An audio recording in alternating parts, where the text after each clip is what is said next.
الحمد للہ رب العالمین والعاقبۃ للمتقین والصلاة والسلام علی سید الانبیاء والمرسلین وعلی آلہ واصحابہ طیبین الطاہرین اما بعد فاعوذ باللہ من الشیطان الرجیم بسم اللہ الرحمن الرحیم اہدنا الصراط المستقیم صراط الذین انعمت علیہم غیر المغضوب علیہم ولا الضالین آمین۔ صدق اللہ العظیم۔ پڑھیں الصلاۃ والسلام علیک یا رسول اللہ، الصلاۃ والسلام علیک یا حبیب اللہ، الصلاۃ والسلام علیک یا نبی اللہ وعلی آلک واصحابک یا نور اللہ صلی اللہ تعالی علیہ وسلم۔ کل آپ نے سماعت کیا تھا کہ اللہ تبارک و تعالیٰ کی ہم بندگی کرتے ہیں، اسی کی عبادت کرتے ہیں، تو جس کی عبادت کی جائے اسی سے مدد طلب کی جائے۔ آپ نے یہاں تک ایک بات سماعت کی تھی، ایاک نعبد و ایاک نستعین، ہم تجھی کو پوجیں اور تجھی سے مدد چاہیں۔ تو جب ہم نے یہ دعویٰ کیا کہ اے اللہ ہم تجھی کو پوجیں اور تجھی سے مدد چاہیں، تو یہ شبہ پیدا ہوا کہ کہیں ایسا نہ ہو کہ شیطان ہمیں گمراہ کر دے، غلط راستے پر ڈال دے، ہم عبادت کر رہے ہوں اور وہ عبادت نہ ہو، ہم بندگی کا دعویٰ کر رہے ہوں اور وہ بندگی نہ ہو، کہیں ایسا نہ ہو کہ میدان قیامت میں ہمارے اعمال ریاکاری کی بنیاد پر، دکھاوے کی بنیاد پر ہمارے منہ پر مار دی جائے۔ اس لیے جب بندہ دعا کرتا ہے ایاک نعبد و ایاک نستعین، ہم تجھی کو پوجیں اور تجھی سے مدد چاہیں، تو اس کے ساتھ ساتھ میں یہ بھی شامل کرتا ہے اہدنا الصراط المستقیم، اے اللہ ہم کو سیدھے راستے پر چلا۔ ہم تیری عبادت ضرور کرتے ہیں اللہ، اور کرنے کا ارادہ بھی رکھتے ہیں، مگر یہ اس وقت ممکن ہے جب تو ہمیں صراط مستقیم پر چلائے، سیدھے راستے پر چلائے۔ تو اس لیے ہم یہ دعا کرتے ہیں اہدنا الصراط المستقیم، ہم کو سیدھے راستے پر چلا۔ بہت سے ترجمہ کرنے والوں نے یہاں پر اہدنا الصراط المستقیم پر یہ ترجمہ کیا کہ اللہ ہم کو سیدھا راستہ دکھا۔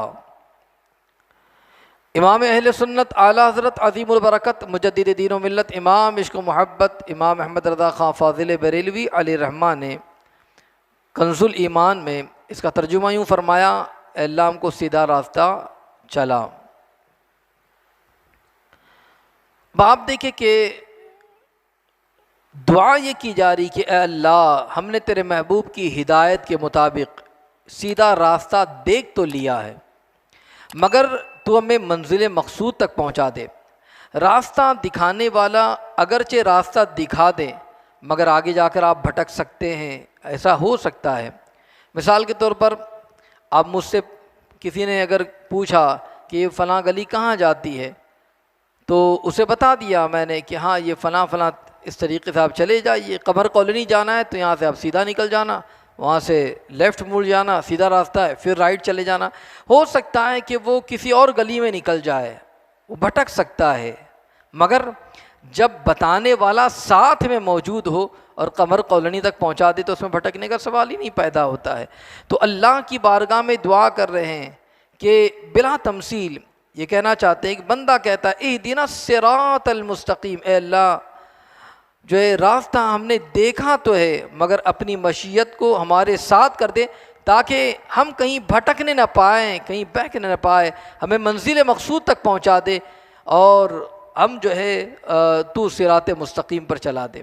اب یہاں پر بتایا جا رہا ہے کہ ہدایت کے تعلق سے دو اصطلاحات موجود ہیں، ایک ہے اراءۃ الطریق اور ایک ہے ایصال الی المطلوب۔ اراءۃ الطریق کا مطلب ہوتا ہے راستہ دکھانا، اور ایصال الی المطلوب جو ہے منزل تک پہنچا دینا۔ یہ دو جو ہے ہدایت کے تعلق سے دو اصطلاحات ہیں۔ ہمارے امام نے اہدنا کا ترجمہ راستہ چلا کر کے یہ بتا دیا کہ تمہیں اللہ کی رحمت ہی منزل مقصود تک پہنچائیں گی، تمہارے مقصد سے تمہیں ہمکنار کر دے گی۔ اور اس کے بعد اگر یہ بھی شبہ پیدا ہو سکتا ہے کہ ہر قوم یہ دعویٰ کرتی ہے، ہر طبقہ یہ دعویٰ کرتا ہے، بہت سے فرقے دعویٰ کرتے ہیں کہ ہمارا راستہ صراط مستقیم ہے، ہر کوئی کہتا ہے کہ صراط مستقیم پر تو ہم ہیں، ہم جس راستے پر ہیں یہی صراط مستقیم ہے، تو ہم کیسے جانیں گے، ہم کیسے سمجھیں گے کہ صراط مستقیم کیا ہے؟ ہر دعویٰ کرنے والا جو دعویٰ کر رہا ہے تو واقعی وہ اپنے دعوے میں سچا بھی ہے یا نہیں ہے، ہم کیسے پہچانیں؟ تو اللہ تعالیٰ نے اس کے لیے ایک معیار عطا فرمایا کہ ٹھیک ہے، تم کو یہ جاننا ہے صراط مستقیم پر چلنے کی بات ہو رہی ہے، اور تم کو یہ جاننا ہے کہ صراط مستقیم کا جو راستہ ہے، صراط مستقیم ہے جو سیدھا راستہ ہے، وہ کون سا ہے؟ تو یاد رکھو، صراط الذین انعمت علیہم، آگے بیان کر دیا کہ راستہ ان کا جن پر تو نے انعام کیا ہے، یعنی ان کے راستے پر چلا جن پر تو نے انعام کیا۔ اب انعام یافتہ کون لوگ ہیں؟ اللہ نے کن پر انعام کیا؟ ایک سوال یہ بھی پیدا ہوتا ہے، ہر قوم کہتی ہے کہ ہم انعام والے ہیں، ہم انعام یافتہ ہے، ہمیں انعام دیا گیا۔ تو اس کی وضاحت قرآن مقدس کی دوسری آیت جو سورہ نساء کے اندر ہے اس کی وضاحت کرتی ہے، فَأُولَئِكَ مَعَ الَّذِينَ أَنْعَمَ اللَّهُ عَلَيْهِمْ مِنَ النَّبِيِّينَ وَالصِّدِّيقِينَ وَالشُّهَدَاءِ وَالصَّالِحِينَ وَحَسُنَ أُولَئِكَ رَفِيقًا، تو اسے ان کا ساتھ ملے گا جن پر اللہ نے فضل کیا، یعنی انبیاء، صدیق، شہید اور نیک لوگ۔ اور یہ کیا ہی اچھے ساتھی ہے، کیا ہی اچھے ساتھی ہے۔ انعام یافتہ نبیین ہے، صدیقین ہے، شہداء اور صالحین ہے۔ تو انعام یافتہ انبیاء کی جماعت ہے، اور پھر اس کے بعد صدیقین کا کہ انہوں نے انبیاء کی تصدیق کی، وہ تصدیق کرنے والے۔ پھر تیسرے نمبر پر شہداء کی جماعت جو اللہ کے راستے میں انہوں نے جان دے دی، اور چوتھی جماعت جو ہے وہ صالحین کی ہے جو نیک اعمال کرنے والے ہیں۔ یہی چار جماعتیں جن کے اندر صراط مستقیم اور انعام محدود ہے، اس لیے جب بھی کوئی انعام یافتہ ہونا چاہے تو راستے پر چلنے کی جو بات ہو رہی ہے تو وہ انبیاء کے راستے پر چلے، صدیقین کے راستے پر چلے، شہداء کے راستے پر چلے، صالحین کے راستے پر چلے، تب تو وہ نجات پا جائے گا۔ اگر یہ چار جماعتوں کے علاوہ کسی اور کے راستے پر اگر چلنے جائے گا تو بھٹک جائے گا، اس لیے ہمیں بتائے گا کہ ان چار جگہوں پر یہ چار لوگ ہیں، ان کے راستے پر چلنے کی دعا کرو۔ اور دنیا میں وہ قومیں گزری ہے جن پر اللہ نے انعام فرمایا، وہ قومیں بھی ہیں جن پر اللہ نے عذاب نازل فرمایا، یعنی انعام یافتہ بھی ہے اور عذاب والے بھی ہے، اور وہ لوگ بھی ہیں جو گمراہ ہوئے۔ تو اس لیے جب بھی دعا کی جائے صراط مستقیم کی، اہدنا الصراط المستقیم، تو ساتھ میں دعا کر لو صراط الذین انعمت علیہم، ان کے راستے پر چلا جن پر تو نے انعام نازل فرمایا، اور پھر ان سے بچنے کی بھی دعا کر لو جو گمراہ ہو گئے، جن پر اللہ نے عذاب نازل فرمایا۔ تو آگے کی آیت بتا رہی ہے غیر المغضوب علیہم ولا الضالین، ان کے راستے پر نہ چلا جن پر تیرا غضب ہوا اور جو گمراہ ہو گئے۔ تو ہم گمراہ ہونے والوں کے راستے پر نہیں بلکہ ہدایت یافتہ لوگوں کے راستے پر چلنا چاہتے ہیں۔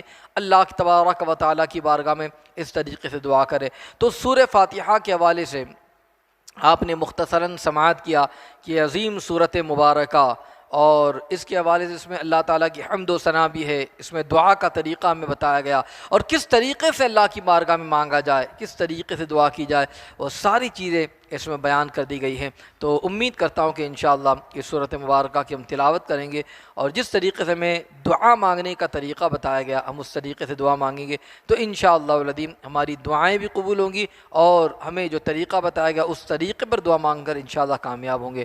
اللہ رب العزت کی بارگاہ میں دعا ہے کہ مولا تبارک و تعالی ہم تمام کو قرآن مقدس پڑھنے، سمجھنے، سیکھنے، سکھانے کی توفیق عطا فرما۔ صراط مستقیم پر چلا، ان کے راستے پر چلا جن پر تو نے انعام فرمایا، ان کے راستے پر نہ چلا جن پر تیرا غضب ہوا اور جو گمراہ ہوئے۔ مولا تبارک و تعالی ہم تمام کو انبیاء کے راستے پر چلا، صدیقین کے راستے پر چلا، شہداء کے راستے پر چلا، صالحین کے راستے پر چلا۔ مولا تبارک و تعالی کرم فرما، مولا تبارک و تعالیٰ سب کی جائز حاجات و تمناؤں کو پوری فرما، پریشانیوں کو دور فرما، ایمان پر رکھ، ایمان پر خاتمہ نصیب فرما۔ استغفر اللہ العظیم الذی لا الہ الا هو الحی القیوم واتوب الیہ وما علینا الا البلاغ المبین۔ السلام علیکم ورحمۃ اللہ وبرکاتہ۔